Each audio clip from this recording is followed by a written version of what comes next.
Pokemon is the highest grossing franchise of all time, and within that, there's a pretty good argument to be made that Ash Ketchum and Pikachu are the single most iconic combo in the history of the company, and in popular culture generally, they're also pretty high up there. People who have no idea about Pokemon know them. Even your mum and dad probably does to some extent. For nearly 30 years, this 10-year-old and his little yellow mouse have been adorning our television screens, cinemas, posters, mugs, plushes, and anything else you can think of, really. Ash himself has travelled through time, dealt with literal gods, died and come back to life, and also struggled against a Metapod, so it's fair to say he's been through the ringer. He's cool, he's now the champion that we all waited decades for, and we love him. But this video isn't really about him, it's about his electric friend. Pikachu makes no sense at all, so let's talk about it. Right, obviously first, he's unique in the sense that he doesn't go into the Pokeball. Of course now in 2025 there's a few Pokemon that we've seen who refuse to go into a Pokeball or are just free roaming. The company even made a game based around it, but Pikachu was the first. He's a wee prick who won't listen, and that immediately sets him apart from everybody else. It teaches the audience that Pikachu isn't just any Pokemon, he's got character.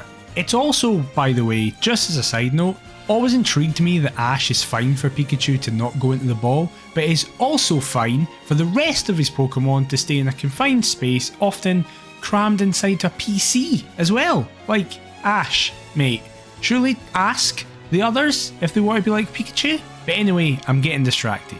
This characteristic obviously doesn't contribute to him not making sense, as I've asserted at the start of this, but you know, I've got to start somewhere. Right, let's also just talk about it now. He's also spoken English to Ash.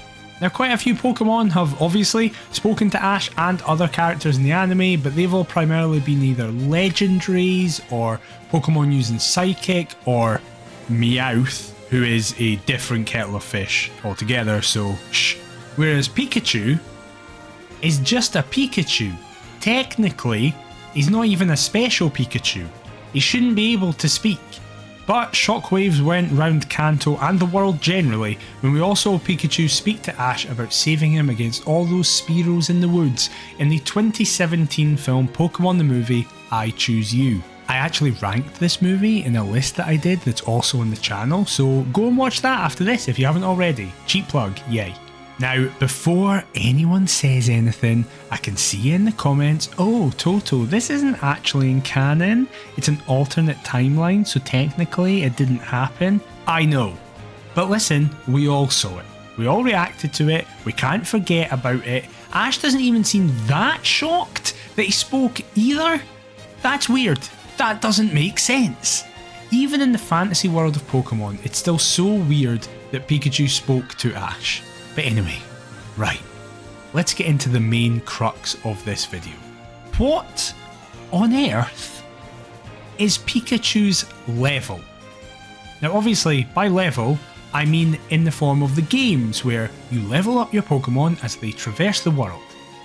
Pikachu's been on the go for 29-ish years. The guy's been kicking about with Ash for nearly 3 decades and has tackled everything. He's defeated normal, everyday Pokemon as you'd expect. He's gone toe to toe with every single gym leader possible. He's taken on pseudo legendaries, he's taken on actual legendaries, he's taken on fully evolved Pokemon, he's taken on mega evolved Pokemon, he's taken on multiple Elite Fours and champions, yet every single time Ash enters a new region, he struggles against starters.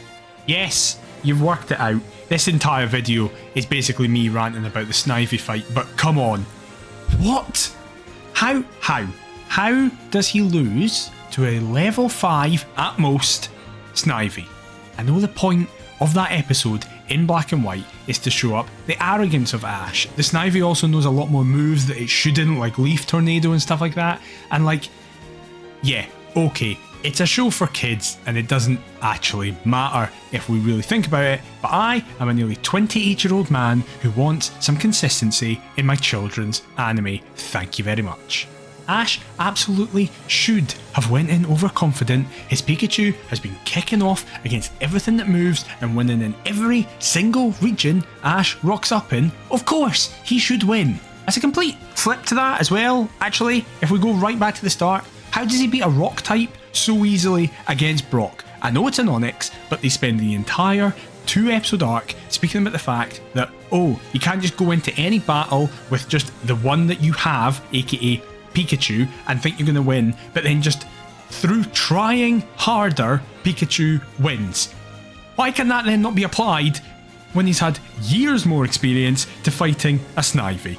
Yeah, I'm going there as well, back all the way to Brock and his Onix. And this video might just be a cry for help at this point, but I don't understand this little electric mouse. He can take on the world and yet seems to fall at even the slightest hurdle when he isn't on it.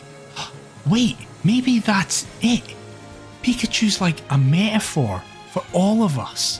When we believe in ourselves, we can take on the world and do anything, but when we're not focused or lacking belief, we can stumble and fall. But it's about getting up and doing what we know is right and winning against all the odds. And nah, I'm probably just focusing too much on a kid's show.